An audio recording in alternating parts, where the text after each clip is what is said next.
Well, good morning, everybody. It's me, Mitch, and today is Saturday morning. It's December 9th, and it's 6:45 a.m., and I woke up this morning and made some coffee, and when I sat down to watch the morning news, I took a glance at YouTube, and there it was, something I've been waiting for a long time, and I think something that everybody's been waiting for, and that was the initial comparison in a study by Dave Feldman, Nick Norwitz, and the Citizen Science Foundation on what they call lean mass hyperresponders in an effort to explain why some people on a ketogenic diet have skyrocketing LDL levels and whether that's as dangerous as everybody's family doctor seems to think it is.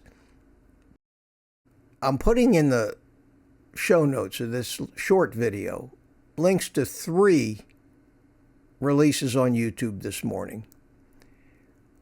And one is Dave Feldman, one is Nick Norwitz, and the other is the guy, Budoff, I think is his name, and this is really an impromptu video, so I didn't put together graphics and a lot of information. This is about my response initially to these 3 videos. And one of the most telling things was the questions at the end of his presentation from doctors, and you could definitely hear them already trying to poke holes, because this goes against everything they've ever been taught and every way that they've practiced, recommending that guys like me with LDLs of around 300, who the medical profession considers walking heart attacks, actually had no difference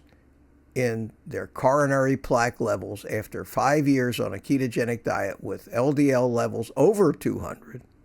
No difference, and maybe even a little better, according to the charts, than a precisely matched group of people from the Miami Heart Study cohort with the same, with much lower LDL, but the same pretty much in every other thing.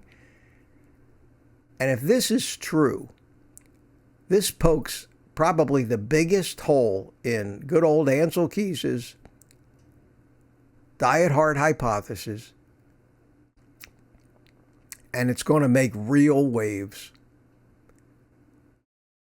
But it's still, and this is where I want to caution everybody, it's still a study in its, I would say, infancy, and is going to go on for quite a while.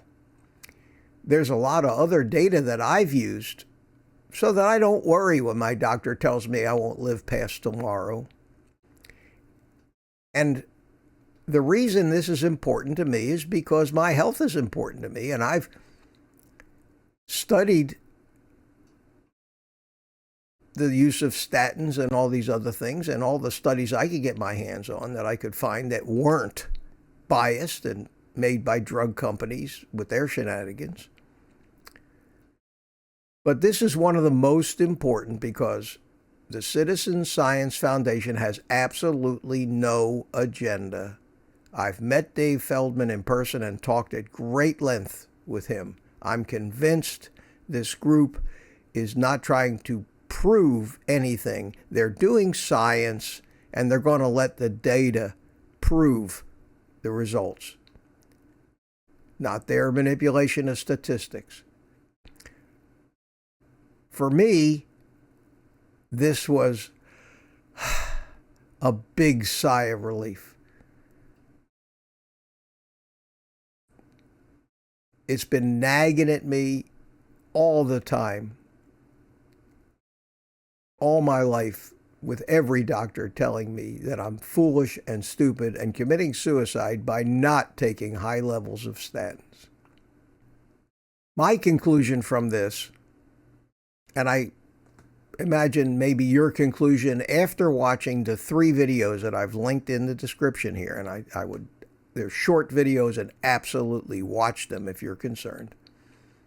The takeaway for me is that I'm going to worry a little less now about my 300 LDL. There's still so many unknowns, but this is a major step forward in showing that the lipid energy model is correct and the Ansel-Keys lipid heart hypothesis is totally wrong, and that high LDL does not affect everybody the same way. It depends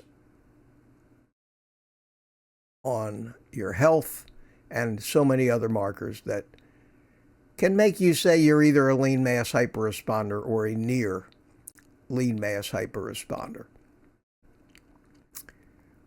But it's going to reduce my stress and make me worry a little bit less about remaining long-term on the carnivore diet, which is a ketogenic diet. And I'm eagerly looking forward over the next year, 2, 3, or 5 at seeing more and more data from this cohort of people that I think I'm a member of.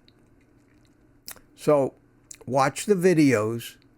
This is great news, or incremental great news. And I think what you're going to see in the near future is World War III from the medical community, the drug makers, the big food companies, the media. I think World War III is going to be declared on the people that have done this study. There's too much money at stake if this is true. So rather than see the AMA and the ADA and all those people just roll over and say, wow, thank you guys. So we're sorry we were wrong all those years. If you think that's going to happen, I got a bridge in Brooklyn to sell you. I think we're going to see World War III waged. So get ready, guys. Buckle in. Hopefully you won't be completely canceled off the face of the earth. But thank you so much for the hard work. Thank you so much for what you've done. Nick and Dave, thank you. Thank you for me. Thank you for all of us who you've given some information so that we can rest a little easier and not worry quite as much and smile a little more in the face of our doctors. When they tell us if we're not going to take a statin, we're going to die now. Obviously, you can tell I'm passionate about this. I'm also passionate about giving you the rest of the day off, and it's early, so you got a whole day now. And eat meat.